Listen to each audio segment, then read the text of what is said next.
Ciao a tutti, benvenuti su questo nuovo tutorial che parla di YouTube Tutorial, e vi voglio spiegare come rifare il trucco ai vostri vecchi video. Se avete dei video molto vecchi, potete fare in modo che questi comunque continuino ad avere visualizzazioni e ad essere funzionanti.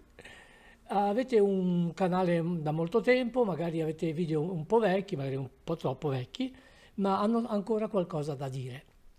Sono sempre attuali o comunque potrebbero generare interesse nel vostro pubblico o attirarne di nuovo, o anche nuovi iscritti, perché no? Come potete ben immaginare, la società cambia, cambiano anche i social e di conseguenza cambia anche YouTube. Ci sono molte novità, YouTube ha molte funzionalità che un tempo non aveva, perciò questi video vecchi che avete creato magari non sfruttano appieno le potenzialità di YouTube, soprattutto quelle nuove. Prima di tutto vediamo come modificare titolo, descrizione e copertina.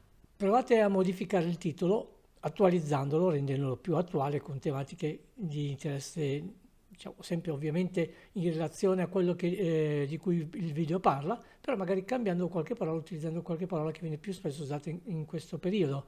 Deve essere sempre attinente comunque ovviamente al video e al suo contenuto. Puoi modificare la descrizione aggiungendo degli hashtag, magari anche citando qualche canale con l'handle di quel canale che magari vi piace o di cui siete amici.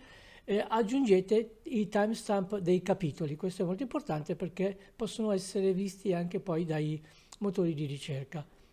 Create una descrizione descrittiva, ben fatta, con un testo comprensibile, ma con elementi che possono essere trovati appunto da chi segue e dalle ricerche dei motori di ricerca, come ho detto prima.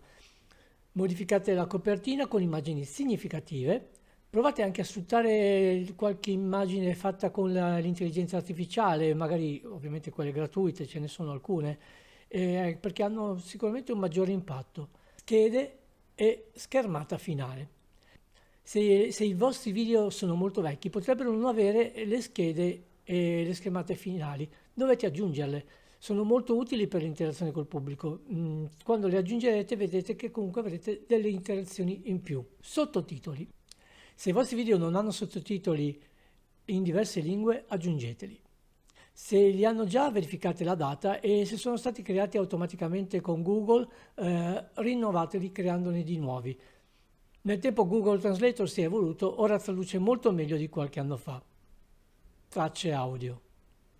Se il vostro canale è abilitato, come il mio, create delle tracce audio in altre lingue, potranno essere visti ed ascoltati in tutto il mondo. Utilizzate questo video anche per creare clip e short, in modo che venga scoperto da più persone in differenti modi. Aggiungete il video alle playlist che avete creato nel frattempo, soprattutto quelle che avete creato da poco, al fine di dare maggiore visibilità al video. Condividetelo nella vostra tab community in modo da creare maggiore interesse nel pubblico. Condividetelo anche in altri social in modo che poi possa essere visto da maggior numero di persone. Questo è tutto. Se questo video abbastanza breve ma pieno di sostanza vi è piaciuto, iscrivetevi al mio canale e cliccate su mi piace. Cliccate su iscriviti e poi fate mi piace o like. Ciao a tutti e al prossimo video di YouTube Tutorial.